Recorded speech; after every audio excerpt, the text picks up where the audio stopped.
इस कार्यक्रम के पुण्यार्चक हैं श्री वर्धमान श्वेतांबर स्थानकवासी जैन श्रावक संघ ट्रस्ट, उपाध्याय प्रवर प्रवीण ऋषि चातुर्मा समिति।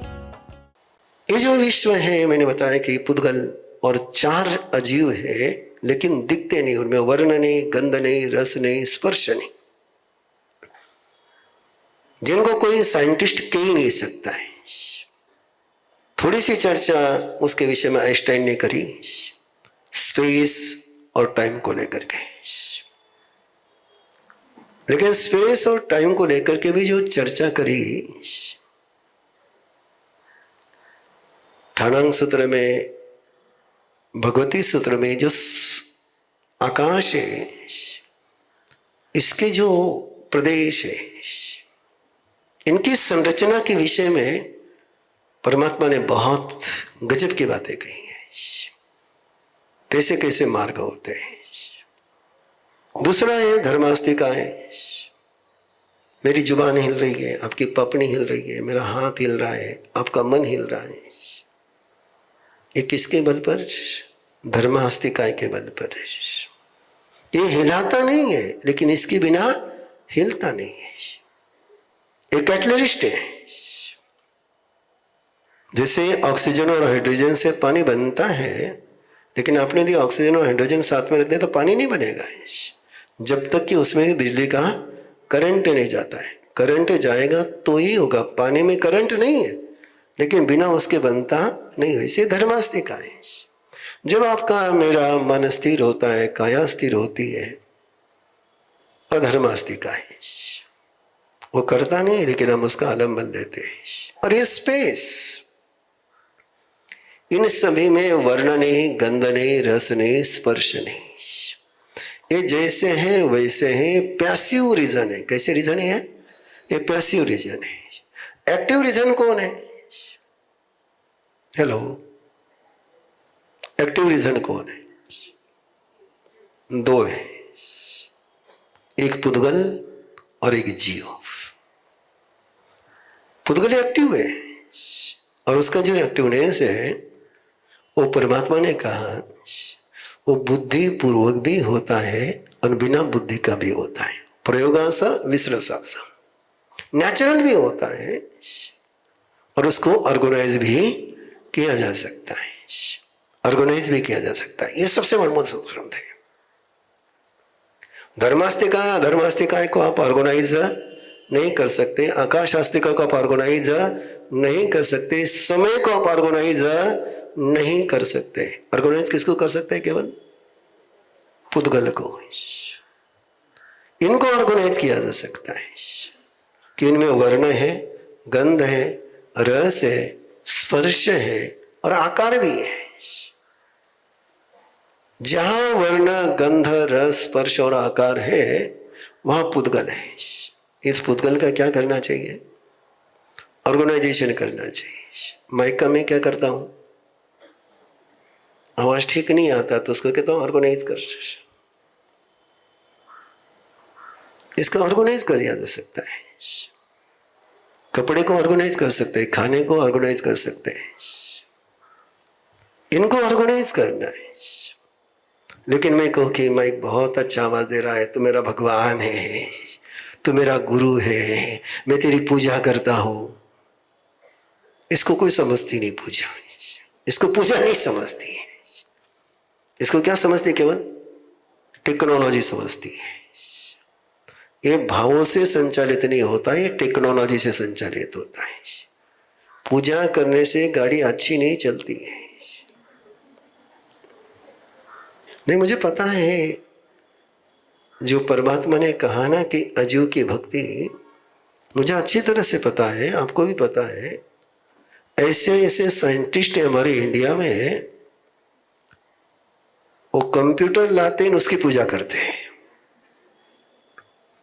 वो आर्टिफिशियल इंटेलिजेंस के आपकी भी पूजा कर लेंगे। वो जड़ है। आर्टिफिशियल इंटेलिजेंस में क्या है? जड़ है। बहुत बड़ा वो अलग विषय है, वो आज आपके साथ चर्चा का विषय नहीं है मेरा। लेकिन उसकी पूजा नहीं करनी, उसका क्या करना है? उपयोग करना है, ऑर्गेनाइज करना है। और जिसने जिसने इस पुद्गल को ऑर्गेनाइज किया सही तरीके से, कॉन्शियसली ध्यान से लीजिए, जिसने जिसने इस पुद्गल के वर्ण, गंध, रस, स्पर्श और आकृति को इसका साइंस समझ करके ऑर्गेनाइज कर लिया, वो दुनिया में सक्सेस हो गया। दुनिया में सक्सेस होने के लिए पुद्गल का ऑर्गेनाइजेशन समझना चाहिए। और ये पुद्गल का ऑर्गेनाइजेशन समझने के लिए उसके परमात्मा ने कहा कि वर्ण है, गंध है, रस है, स्पर्श है, और इनको ग्रहण कर सकते। क्या कर सकते हैं? इनको रिसीव कर सकते हैं। धर्मास्तिका को रिसीव नहीं कर सकते, समय को रिसीव नहीं कर सकते, आकाश को रिसीव नहीं कर सकते, लेकिन पुद्गल को आप ग्रहण कर सकते हैं, ग्रहण कर सकते हैं, होल्ड कर सकते हैं, इनको छोड़ भी सकते हैं। पुद्गल में अक्कल नहीं है। क्या नहीं है? माइक में अक्कल नहीं है। माइक बनाने वाले में अक्कल है, माइक के यूज करने वाले में अक्कल है।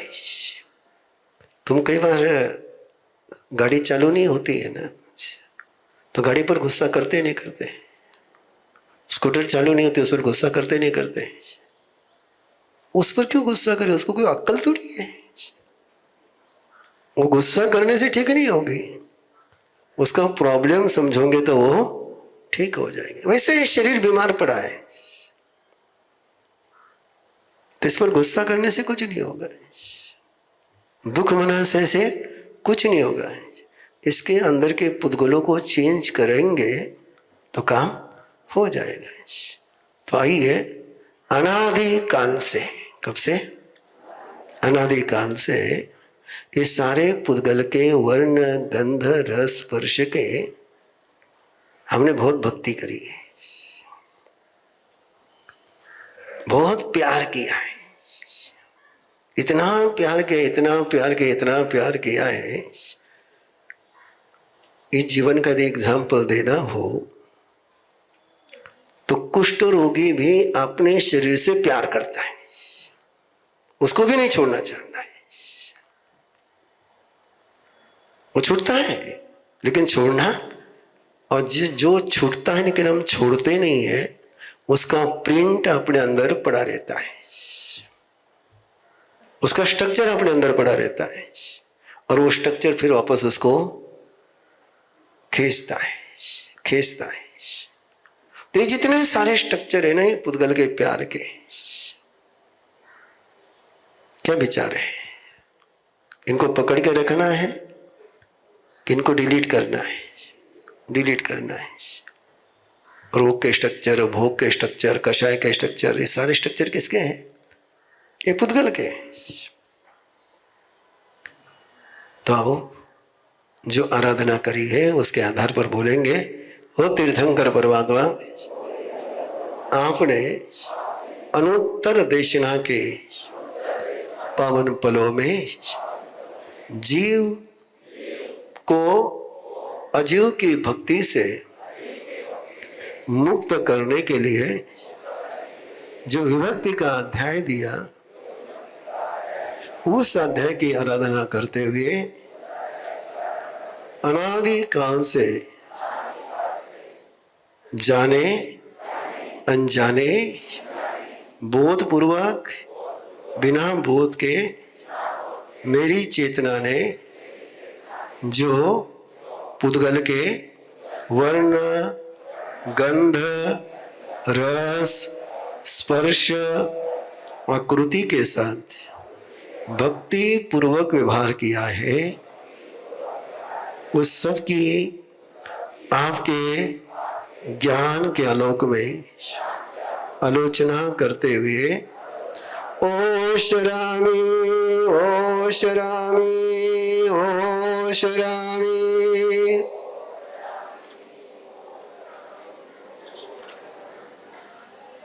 अगली देशना शुरू होने जा रही है, जो हम सभी का लक्ष्य है, मोक्ष सिद्ध। मैंने आपको पहले भी कहा कि इस आगम को दुनिया में हर व्यक्ति के पास पहुंचाना जरूरी है। ये आगम यदि दुनिया में पहुंचा तो कोई सांप्रदायिक झगड़ा नहीं होगा। दुनिया के सारे धर्म अपने प्रभु के राज्य में जाने की परमिशन उन्हीं को देते हैं जो उनके प्रभु को मानता है। कई धर्मों ने तो बिल्कुल लिमिटेड काम कर रखा है। ये नहीं जा सकता है, वो जाति वाला नहीं जा सकता है, वो कुल वाला नहीं जा सकता है, उस भाषा वाला नहीं जा सकता, उस आकृति वाला नहीं जा सकता है। लेकिन परमात्मा फरमाते हैं मोक्ष में जाने के 15 स्टेशन है। कितने स्टेशन है? 15 स्टेशन से मोक्ष में जा सकते हैं। और उस स्टेशन में पूरी दुनिया के स्टेशन आ गए हैं। 3 फुट वाला आदमी भी मोक्ष में जा सकता है। समुद्र में रहने वाला जीव भी मोक्ष में जा सकता है। पहाड़ी पर रहने वाला जीव भी मोक्ष में जा सकता है। कोई बंधन नहीं है। फीमेल भी मोक्ष में जा सकता है, मेल भी मोक्ष में जा सकता है, और थर्ड जेंडर भी मोक्ष में जा सकता है। दुनिया के किसी धर्म ने इतनी बड़ी बात नहीं कही है कि नपुंसक भी मोक्ष में जा सकता है, स्त्री भी मोक्ष में जा सकती है, पुरुष भी मोक्ष में जा सकता है। अगली बात, कोई साधु बनकर के भी मोक्ष में जा सकता है, और कोई गृहस्थ रहते हुए भी मोक्ष में जा सकता है। कमाल की बात है ना।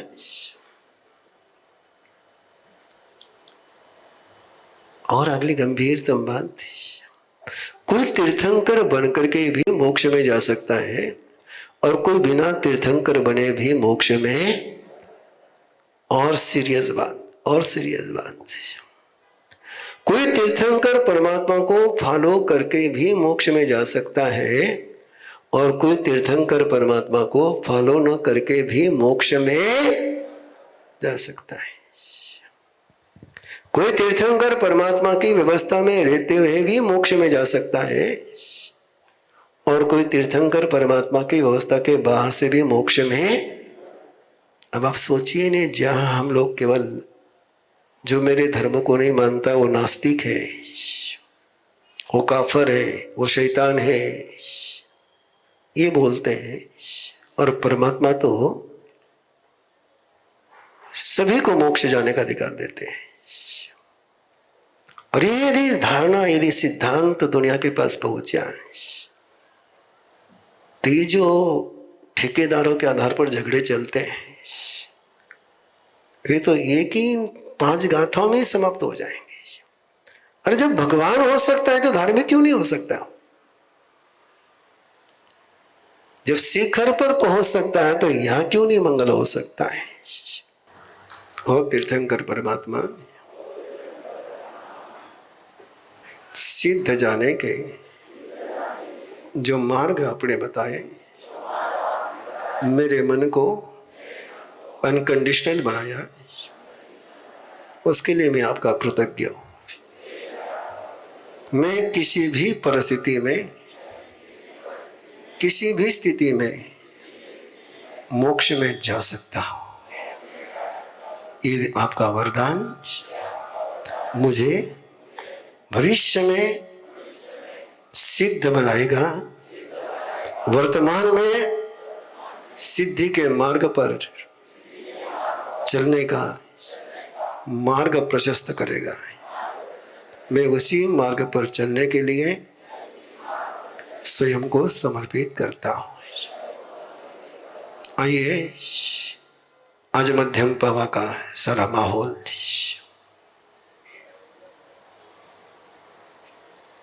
प्रभु ने 55 वो चरित्र सुनाए,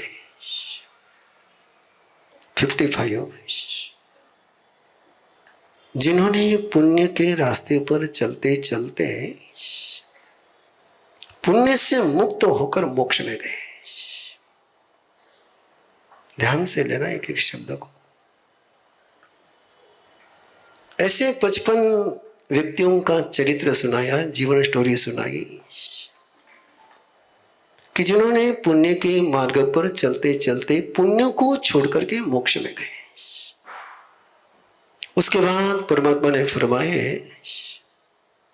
ऐसे 55 व्यक्तियों का जीवन चरित्र जिन्होंने पाप और दुख के मार्ग पर चले, भयानक पाप के मार्ग पर चले, लेकिन एक उनके जीवन में मोड़ आया और उन्होंने पाप को छोड़ दिया और मोक्ष में चले गए। ऐसे 110 चरित्र परमात्मा ने सुनाए। अनूठा था सारा माहौल और वो पूरी परिषद सुन रही थी उसको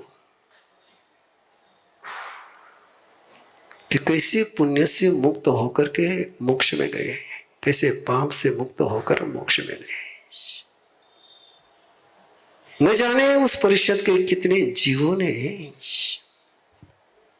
अपने आप को भावपूर्वक पुण्य और पाप से मुक्त कर लिया होगा कि वो परिषद निर्वाण की परिषद है, वो परिषद मोक्ष की परिषद है, वो परिषद तीर्थंकर के निर्वाण कल्याणक की परिषद है। ऐसे 110 चरित्र सुना करके फिर प्रभु ने अनुत्तर देशना प्रारंभ करी, जिसमें कोई संवाद नहीं था,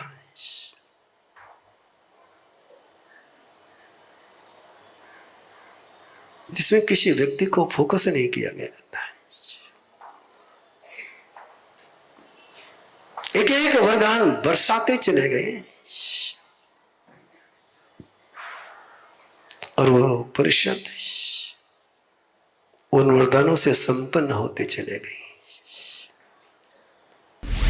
इस कार्यक्रम के पुण्यार्चक हैं श्री वर्धमान श्वेतांबर स्थानकवासी जैन श्रावक संघ ट्रस्ट, उपाध्याय प्रवर प्रवीण ऋषि चातुर्मास समिति, महावीर भवन इंदौर।